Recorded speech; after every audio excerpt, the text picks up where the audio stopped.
right, guys, what's going on? Welcome in. So, Mike Garafolo of the NFL Network is reporting that the Jets are doing their homework on Tua.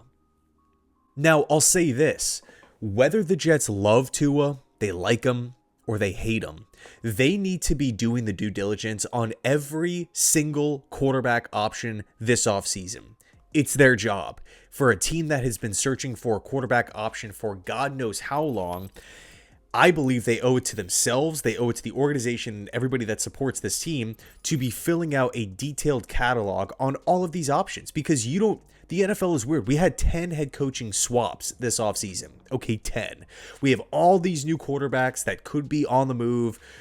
There's so many. Think about how many storylines, right? So the Jets have got to be prepared, right? Again, a team that went 0 for 3 with the quarterback position this past season, they have to be prepared for anything that could be thrown their way. Their number 1, number 2, number 3 option could be taken like that. There could be an option that maybe they weren't really thinking about that is on the market, or maybe they do dive into a quarterback's backstory, right? What happened with their previous team, successes, failures, how do they fit with our offensive scheme? How do they fit with our culture and our locker room? Price point, right? Maybe they do their due diligence and they look into a guy and it's like, whoa, he actually maybe makes a lot more sense than we initially thought, right? Putting our preconceived notions aside for a second. So when it comes to Tua, I think most people would probably say, no, I'm good. I'll pass on Tua. Why? Because he's shorter, because he's struggled in the cold, because there's injury concerns, there's durability concerns. But I think I'll say this, right? If you want to take the positive spin on it, you can say, okay, well, Tua's been a consistent starting quarterback for a long time. When he's been out, there's been some awesome seasons for Tua. Again, whether we love the guy or hate the guy, just objectively speaking, based off of the numbers, Tua's led the NFL in passing. Just a couple of years ago, he's led the NFL in completion percentage. Like, Tua, when healthy, is a solid quarterback in the league, right? When things are in rhythm, when that back foot hits and he's ripping passes over the middle of the field, when he can work off of play action, Tua can really spin it over the middle of the field, again, when he has protection. Of course, he's not perfect, right? When he's under duress, there's problems. When the running game isn't really working and he can't work off of play action, problems occur. When he tries to play hero ball, problems occur. Not a great quarterback, not a perfect quarterback, obviously, right? We all know this. But here is the curveball. Would you sign on to this idea? Tua for $1.5 million, the veteran minimum, right? With Tua getting so much guaranteed money from the Miami Dolphins, the offset language and whatnot, chances are he's probably going to sign a vet minimum deal. If you can bring in Tua, who is, as much as people don't like Tua, he is an obvious upgrade over Justin Fields, Tyrod Taylor, and Brady Cook. Obvious upgrade, clear upgrade. And you can even frame it like this. The Jets trading Jermaine Johnson saved over $13 million against the cap. Now, they took money on from Tavondre Sweat, which is just over $3 mil. And we just gave Breece Hall the franchise tag at $14 mil. If you could bring Tua in at $1.5 million, you've just, with the Jermaine Johnson deficit, you've literally added Tavondre Sweat, brought Breece Hall back, and got a legitimate starting quarterback option / upgrade for a net $5 million. That is crazy to think about. Again, yes, we still have a major hole at edge, but Tavondre Sweat, Breece Hall, and Tua for a net $5 million. That is actually crazy, right? Our cap space, again, is virtually unchanged. And I'll say this as well. In the event that Tua actually signs on to the New York Jets, I trust Frank Reich's vision, of course, but we also have 2 coaches that were just with Tua in Brian Duker and Ryan Slowick. Granted, different side of the football, but you got to imagine that the Jets are talking to both of those former Dolphin coaches on the backstory, right? How Tua practices, how he is as a teammate, how he is practicing against him, just getting all the details that you possibly can. And if they actually go ahead and greenlight it and Tua becomes the Jets quarterback, right? He's the offseason addition. He's the starter heading into the season. I got to imagine that the Jets internally feel good about it, or at least they feel good about it for one season. Again, framing here is very, very important. The context, the contract is very important. Would you rather sign Tua for $1.5 million or Malik Willis for literally 20 times that amount. And that's lowballing it. That's assuming that Malik Willis gets 20 mil per season, which he's probably not. Let's call it 20. I think the $30 million per season is a little overblown with Malik Willis. I just can't see that personally. But I do feel like 25 is realistic. So $25 million, 2 years, 50 mil, 40 of it guaranteed for Malik Willis, or 1 year, 1.5 million for Tua. Which would you rather go down? I think I'm going Tua. I understand Malik Willis's stock is at an all-time high and Tua's is at an all-time low. I still think I'm going to go Tua.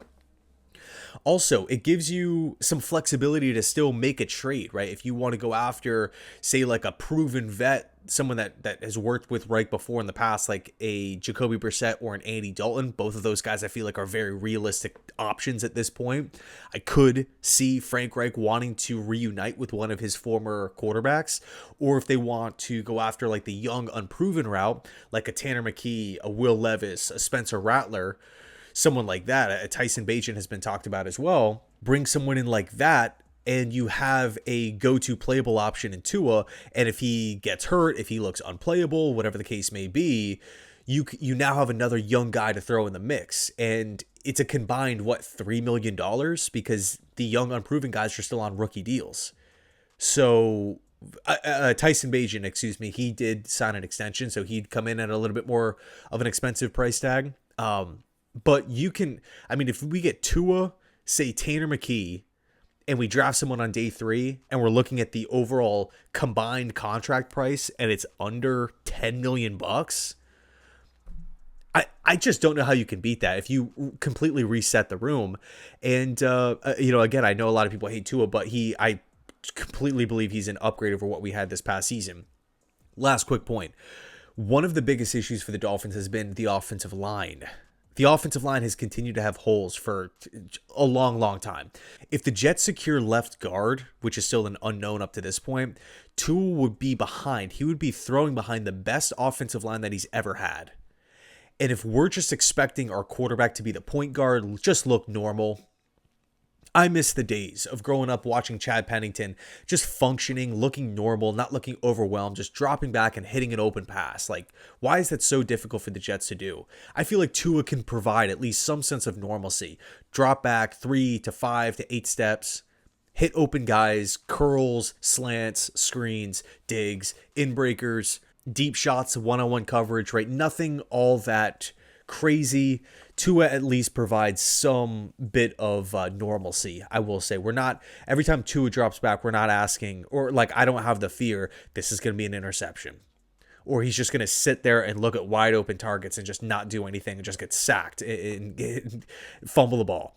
I feel like if you get Tua to play within the confines of the offense, he can drop back and function and at the very least look normal.